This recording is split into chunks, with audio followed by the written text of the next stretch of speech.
सीधे आपको वही लेकर चलते हैं। खासकर यूपी व दिल्ली सहित पूरे देश में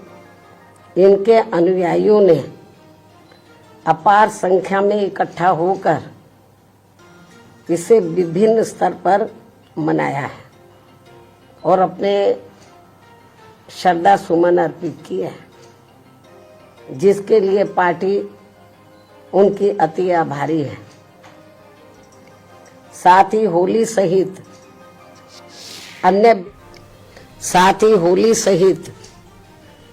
अन्य विभिन्न त्योहारों के बीच इस बार मान्यवर श्री कांशीराम जी की जयंती जिस अति उत्साह व जोश के साथ मनाकर उनके अनुयायियों ने अपनी पार्टी को हर स्तर पर मजबूत बनाने का तथा उनकी एकमात्र उत्तराधिकारी व पार्टी की राष्ट्रीय अध्यक्ष का अपने पूरे तन मन धन से साथ देने का जो संकल्प लिया है, तो उसने पार्टी को मजबूती देने के लिए मेरे हिम्मत व हौसले को कई गुना और ज्यादा बढ़ा दिया है, जिसे मैं अभी तक की तरह आगे भी अपने जीते जी अपने व्यक्तिगत तथा भाई बहन व रिश्ते नातों आदि के स्वार्थ में कभी भी कमजोर नहीं पड़ने दूंगी। वैसे भी मेरे भाई बहन व अन्य रिश्ते नाते आदि मेरे लिए केवल बहुजन समाज का ही एक अंग है, उसके सिवाय कुछ भी नहीं है। इसके अलावा पार्टी व मूवमेंट के हित में बहुजन समाज के जो भी लोग अपनी पूरी ईमानदारी व निष्ठा से कार्य करते हैं, तो उन्हें पार्टी में जरूर आगे बढ़ने का मौका दिया जाएगा और इस मामले में मेरे रिश्ते नाते आदि भी आड़े नहीं आएंगे। यहाँ मैं सावधानी के तौर पर ये भी बताना चाहूंगी कि पिछले कुछ वर्षों से सत्ता व विपक्ष में बैठी सभी जातिवादी सांप्रदायिक व पूंजीवादी पार्टियां बीएसपी के विरुद्ध अंदर अंदर आपस में मिलकर बहुजन समाज की एकमात्र हितैषी पार्टी बीएसपी को किस्म किस्म के हथकंडों के जरिए इसे कमजोर करने की पूरी कोशिश में लगी है,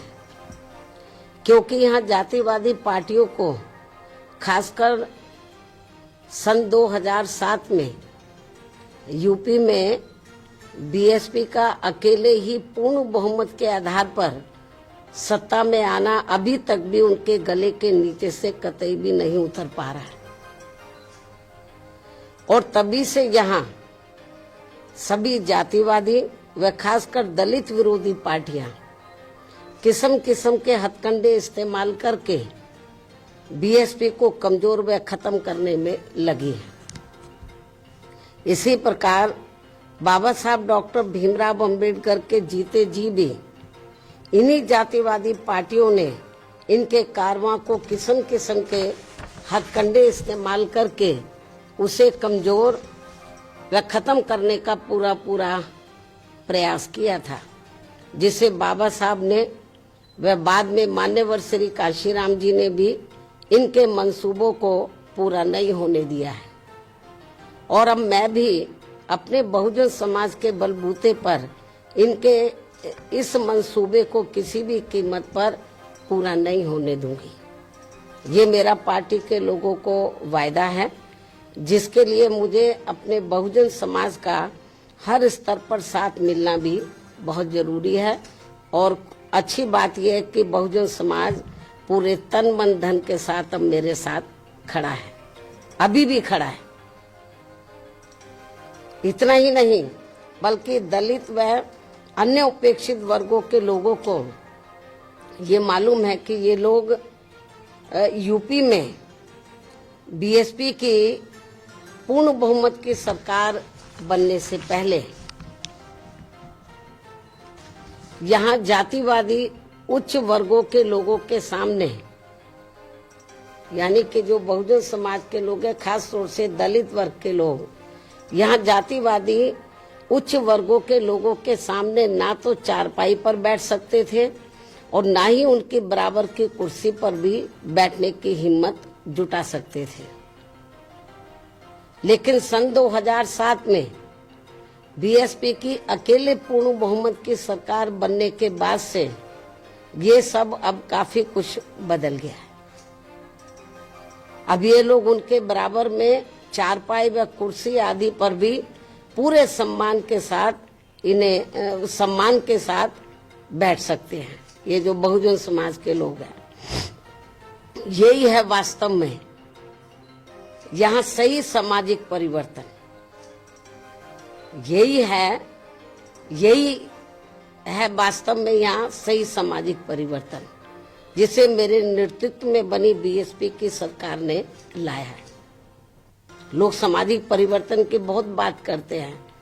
लेकिन उसको धरातल पे कभी उतारते नहीं हैं। लेकिन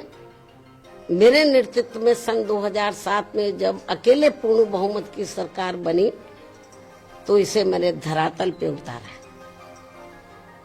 जिससे यहाँ यूपी में हमारे संतों, गुरुओं व महापुरुषों का काफी हद तक सपना साकार हुआ है, जिसकी वास्तव में पूरी देन मान्यवर श्री कांशीराम जी की है। और ये सब यहाँ समाज में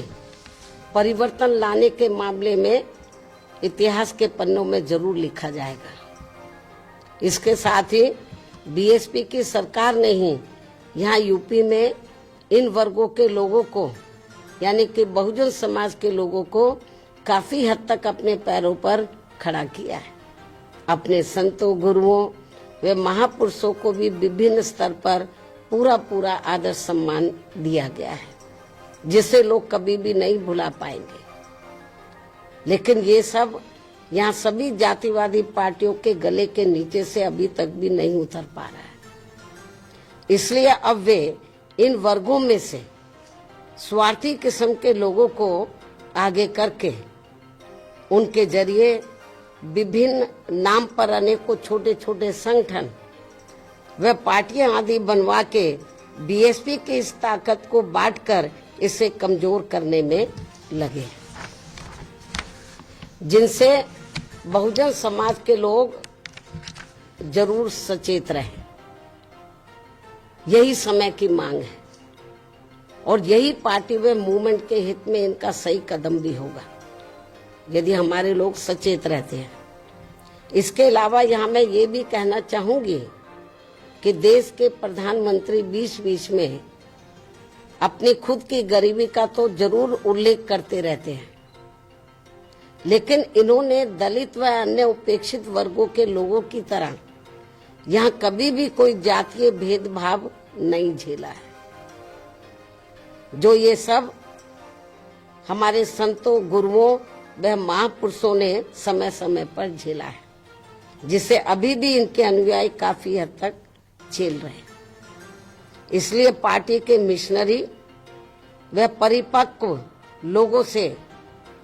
आज मेरी ये भी पुरजोर अपील है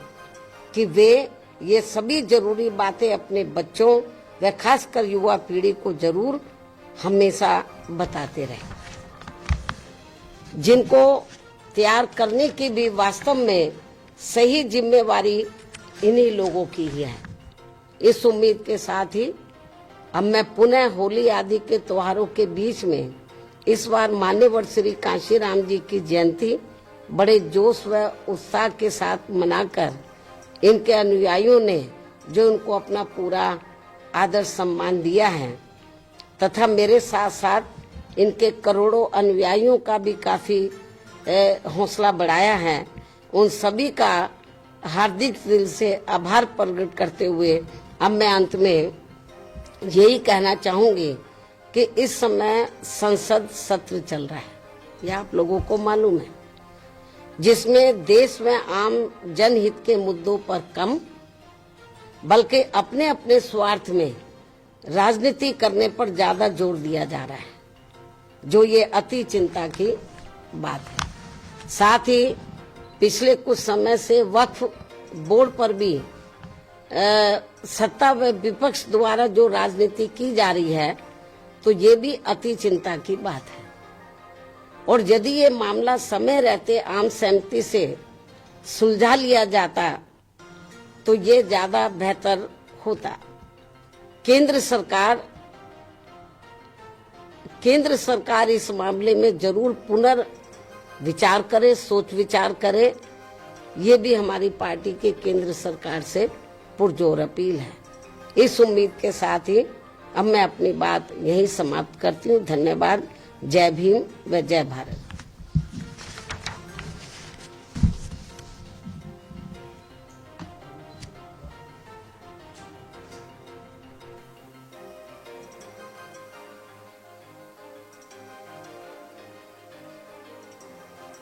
पार्टी को कमजोर होने नहीं दूंगी और मैं पार्टी के लिए पूरी